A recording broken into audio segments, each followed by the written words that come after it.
బండ చాకిరి రేబవలు చేసిన గుండె బరువై నీ పేరు పెట్టిరి 16వ ఏట ఇక మొదలు వరుడి వేట నీ బరువు దించుకోవడమే తల్లి తండ్రి ముచ్చట పుటక నుండి చావు మధ్యన బతుకునంత అరగదీసిన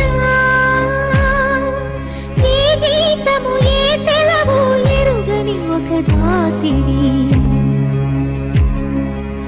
ఆడకూతురా నీకు అడుగడుగున వందన